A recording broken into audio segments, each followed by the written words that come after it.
कुछ बात ऐसी होती है कि ठीक से जान ली जाए तो करना उसमें कुछ नहीं है, भ्रम कट जाएगा। और कुछ बातें ऐसी होती हैं कि जानने से केवल काम नहीं चलता है, जान करके करना पड़ता है। प्रेत आपको लगता है, प्रेतिन लगती है, टोनहा लगता है, टोनही लगती है, ये झूठ है। कहीं टोनहा नहीं, कहीं टोनही नहीं। छत्तीसगढ़ में टोनहा तो दुर्बल है, टोनही बड़ी बलवान है। और टोनही मान करके स्त्रियों को आज भी मार डाला जाता है। टोनहा को कहीं कोई मारा होगा लेकिन मुझे पता नहीं। टोनहा टोनही दोनों झूठ है। अगर आपके गांव इतराफ में टोनहा टोनही हो तो उनको ले आओ, मेरे ऊपर कह दो कि करें टोना जितना बन सके। और बैगा अगर कहीं इतराफ में हो तो उनको ले आओ, यहाँ के सारे भूत प्रेतों को मेरे ऊपर कर दें। मैं तो सन 1954 से छत्तीसगढ़ में बस्तर तक, उड़ीसा के क्षेत्र तक घूम घूम करके कहता हूँ कि है कोई बैगा जो यहाँ के सारे भूत प्रेतों को मेरे ऊपर कर दे। आज तक कोई नहीं मिला। भूत प्रेत झूठे, टोनही टोनहा झूठे। हाथ के अंग के फड़कने से हानि लाभ नहीं होता है।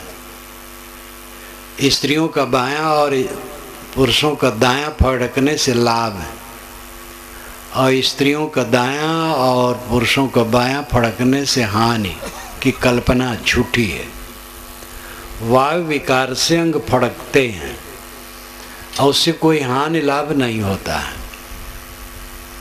छूछा घड़ा देखने से कोई नुकसान नहीं होता है और भरा घड़ा देखने से कोई फायदा नहीं होता है। कोई टोक दिया, छींक दिया, कुछ नहीं होता है, सब झूठ है। दिशाशूल नाम की कोई चीज नहीं है।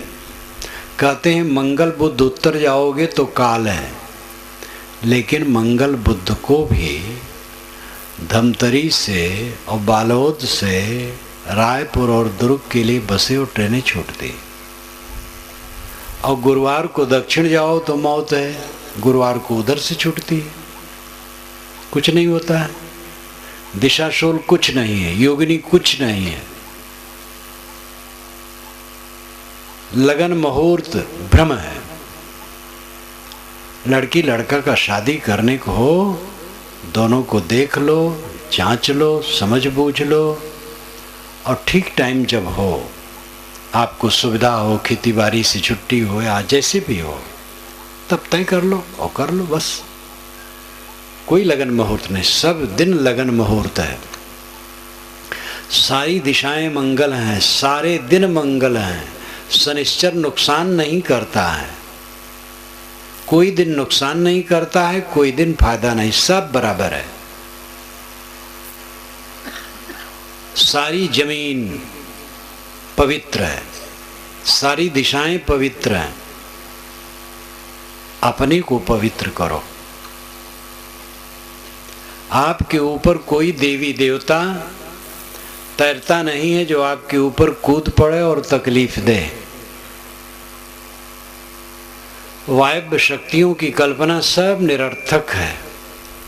विवेकी बनो, निर्भय बनो। आपको कोई तकलीफ देने वाला नहीं है।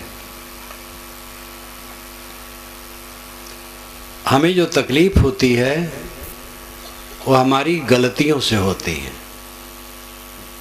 अपने आचार विचार व्यवहार रहन सहन की गड़बड़ी से तकलीफ शरीर में आ जाती है। कोई हम मानते हैं प्रारब्ध, पहले जन्म का कोई खोटा कर्म हमारा होगा कि आज बिल्कुल सावधान है फिर भी तकलीफ हो गई, तो इसको हम प्रारब्ध कर्म मानते हैं। लेकिन वो भी अपना ही बनाया है, कभी का बनाया है। कोई दूसरा हमें दुख देने वाला नहीं है। एकदम निर्भय हो करके रहो, बस बुरे कर्म से बचो। पर स्त्री माँ बहन बेटी है, पर स्त्री का स्पर्श कभी मत करो। देवियां पर पुरुष का स्पर्श कभी भी न करें, मन से भी स्पर्श न करें।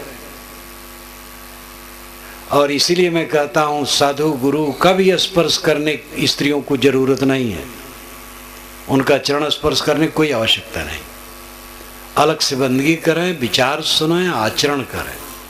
महात्माओं को भी चाहिए कि वे सावधान रहें, देवियों से पैर धुलाने की इच्छा न रखें, वे पैर पकड़ें ऐसी इच्छा न रखें। अगर वो ऐसा करें तो रोक दें।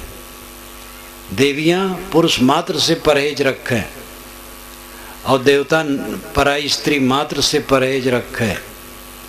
इस प्रकार संयम से रहें। दूसरे का धन नाजायज रूप से न लो, अपनी कमाई का खाओ या किसी ने प्रेम से दिया है तो खा सकते हो। अपनी रहनी को सुधारो, आचरण को सुधारो। कोई भूत प्रेत जादू टोना जंतर मंतर देवी देवता आपको तकलीफ देने वाले नहीं हैं। ये बात अच्छी तरह से समझ ले। जड़ चेतन का निर्णय जब हो जाता है तब भ्रांतियां कट जाती हैं और फिर तब कोई तकलीफ नहीं रहती। ये मेरा अपना अनुभव है। 18 वर्ष की उम्र तक मुझे कबीर साहब की वाणी बीजक नहीं मिली थी।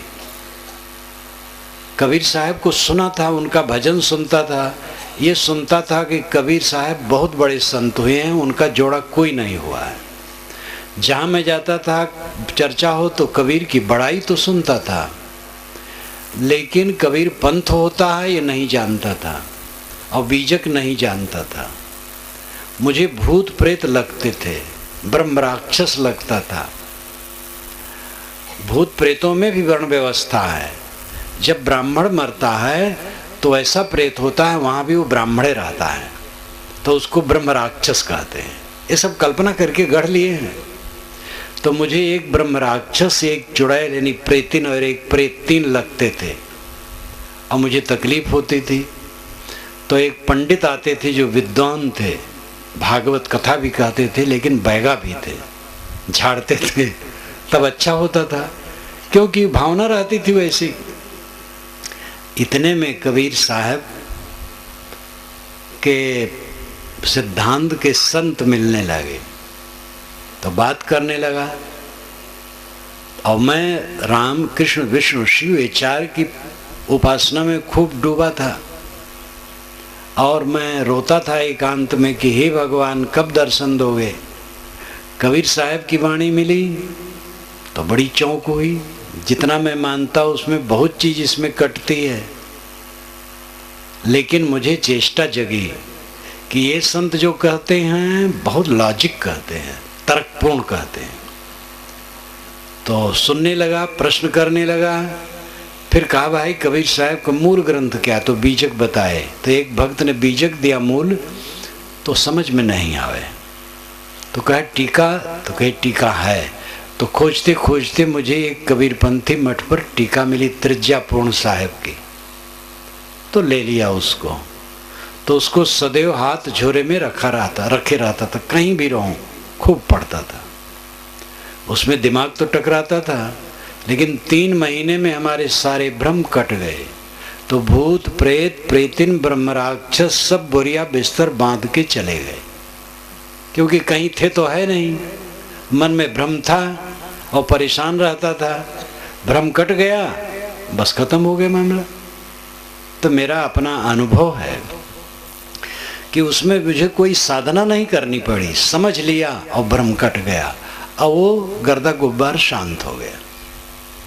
दूसरा पक्ष है काम, क्रोध, लोभ, मोह, देहाभिमान।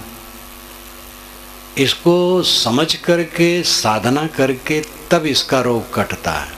इसको खाली समझ करके नहीं कटता है। जैसे काम वासना है। काम वासना क्यों उत्पन्न होती है? अनादि काल की अविद्या है, अज्ञान है, देहों में सुखाभास है। युवक युवती के शरीर में सुख की कल्पना करता है और युवती युवक के शरीर में सुख की कल्पना करती है, लेकिन इन दोनों के शरीर में सुख होता तो अपने अपने शरीर के सुख को लेके दोनों सुखी रहते, दूसरे पर क्यों आकर्षित होते? तो न उसके शरीर में सुख है न उसके शरीर में सुख है, एक भ्रम है, अविद्या है, अज्ञान है, इसलिए आकर्षण होता है। जब इसकी समझ होती है तो समझ होने पर भी तुरंत आकर्षण खत्म नहीं होता है। अध्ययन, मनन, चिंतन, ध्यान करते करते जितनी आसक्ति कटती है उतना भ्रम कटता है। क्रोध मन के प्रतिकूल देख करके चित्त भभक जाता है, क्रोध उत्पन्न होता है। तो समझ लेने से खाली क्रोध नहीं खत्म होता है, अभ्यास करना पड़ता है, सावधानी रखना चाहिए। क्रोध के मूल में अहंकार है और कामना है। कामना भंग हुई तो क्रोध जगता, अहंकार में ठेस लगी तो क्रोध जगता है।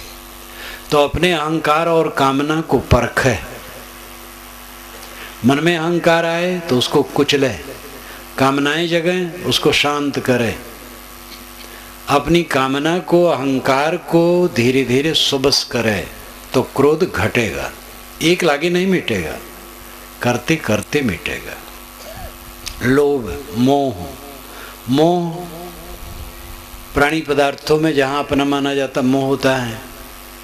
विचार की प्रधानता चित्त में जितनी होगी मोह घटेगा। शरीर, एक मेरा पुत्र है, मेरी गोद में है, प्यारा पुत्र है। जब विचार करते हैं तो एक लड़का है, और जब और विचार करते हैं तो एक हाड़ मांस का ढांचा है, और विचार करते हैं तो मिट्टी का पिंड है, और विचार करते हैं तो इलेक्ट्रॉन्स प्रोटॉन्स का प्रवाह है, कणों का, सूक्ष्म कणों का प्रवाह है, और जो चेतन है उसमें वो अदृश्य है। विचार करते करते जो ऊपर रूप दिखाई देता था वो खो गया। ऊपर का रूप दिखाई देता था कुछ पुत्र के रूप में, विचार में उतरे तो एक लड़का के रूप में प्रतीत हुआ, और विचार में उतरे तो मांस के पिंड के रूप में प्रतीत हुआ, और विचार में उतरे तो मिट्टी का पिंड लगा, और विचार में उतरे तो कणों का प्रवाह लगा। विचार करते जाओ, वस्तुएं खोती जाएंगी। बचपन से हमें आज तक जो कुछ मिला कहाँ है? सब भाग गया। जन्म के बाद एक एक परिचय हम प्राप्त करते हैं, और धीरे धीरे परिचय विस्मृत के गर्त में डूबते जाते हैं। जीवन में कितना परिचय प्राप्त किए, और उनमें से अधिकतम परिचय विस्मृत के गड्ढे में चले गए। और एक दिन ऐसा आएगा कि ये पूरा जीवन और इसकी सारी स्मृतियाँ विस्मृत के गर्त में चली जाएंगी और हम कुछ नहीं जानेंगे। जिस दिन शरीर छूटेगा उस दिन अपना क्या शेष रहेगा इस संसार में, ये समझना कोई गूढ़ तत्व नहीं है, सरल है, समझ सकते हैं। अनाड़ी भी समझ सकता है कि जब देह छूट जाएगी तो मेरा अपना कुछ नहीं रहेगा। और इस तथ्य को समझने वाला शांति पाता है, उद्वेगी तो नहीं होता है, कुकर्म नहीं करता है, गलत आचरण नहीं करता है, सावधानी से जीवन व्यतीत करता है।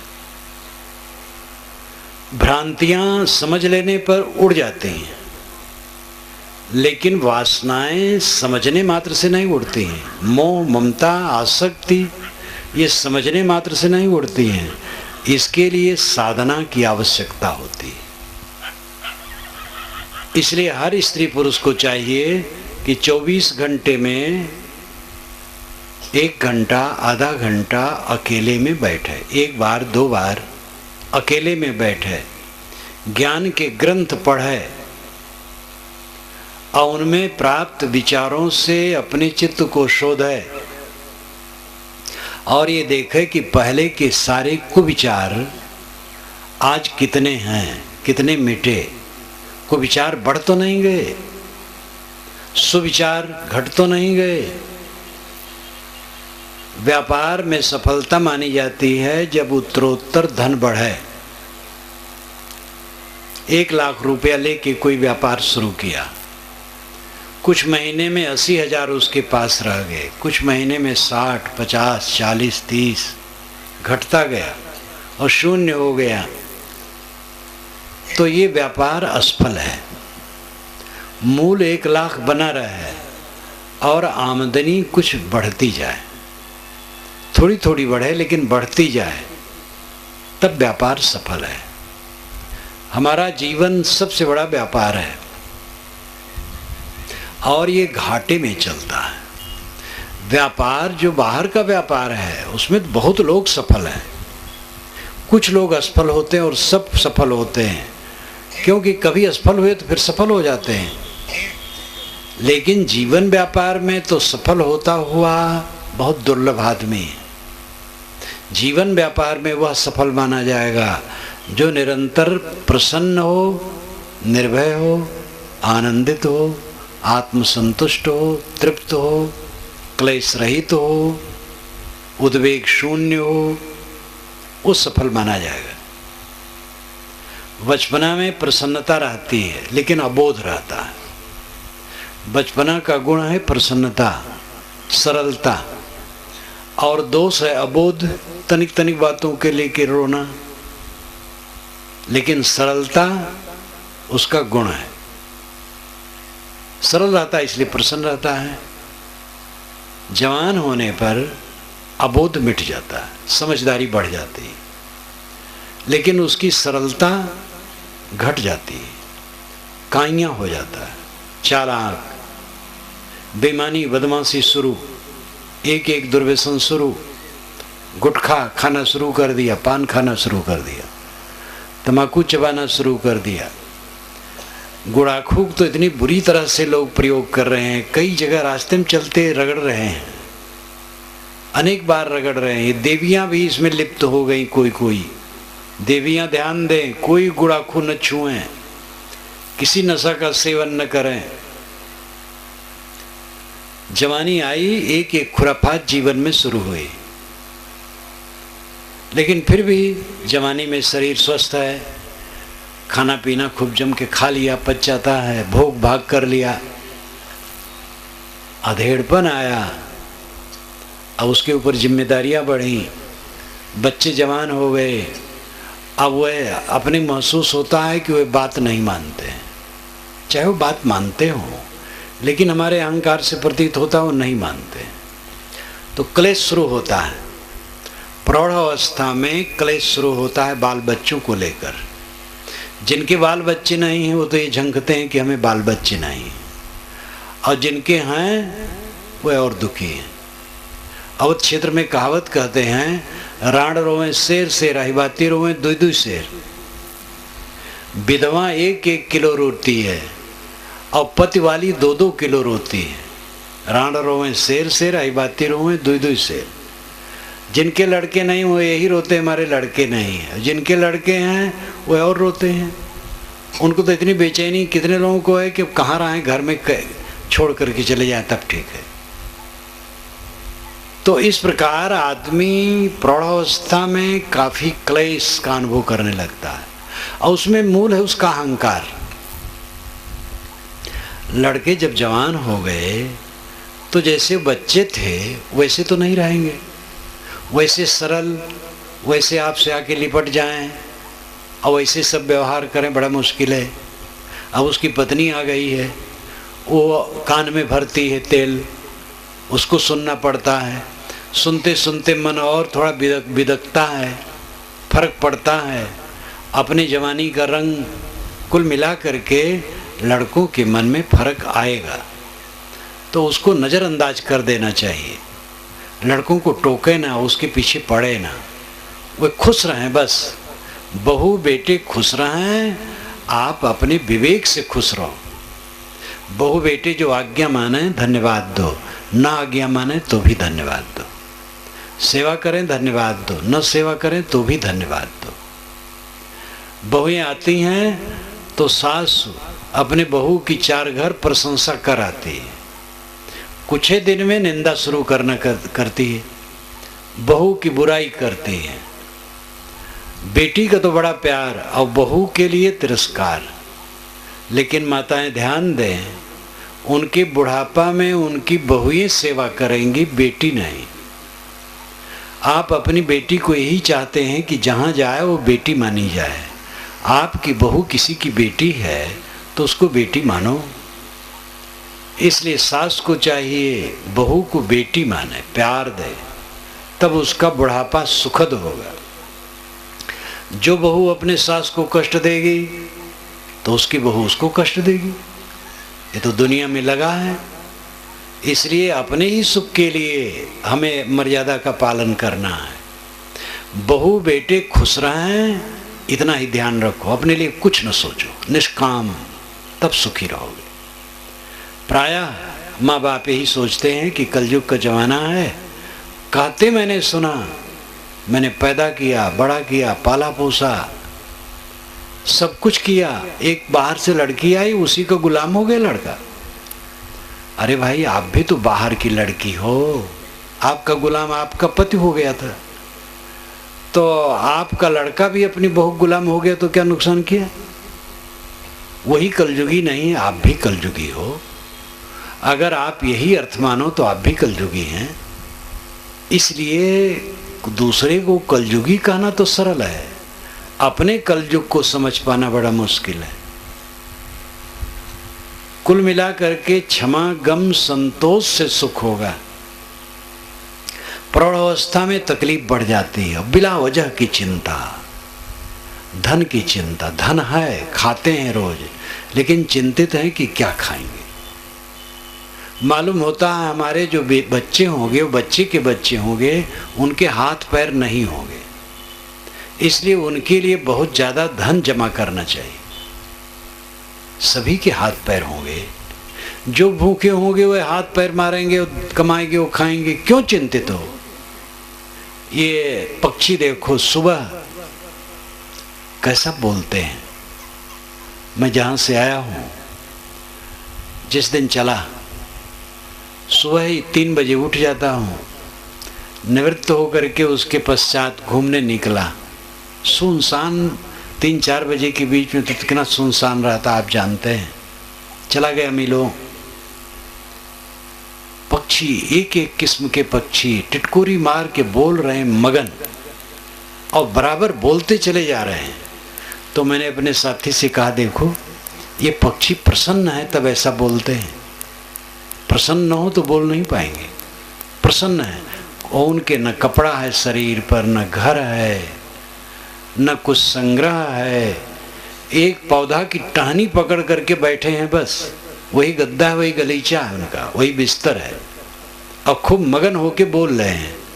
अब आप मकान सजाए हो, पलंग रखे हो, गद्दा रखे हो, बैंक में भी कितने खाते हैं, आमदनी है, घर में धान भरा है, लेकिन नींद खुली और चिंता शुरू।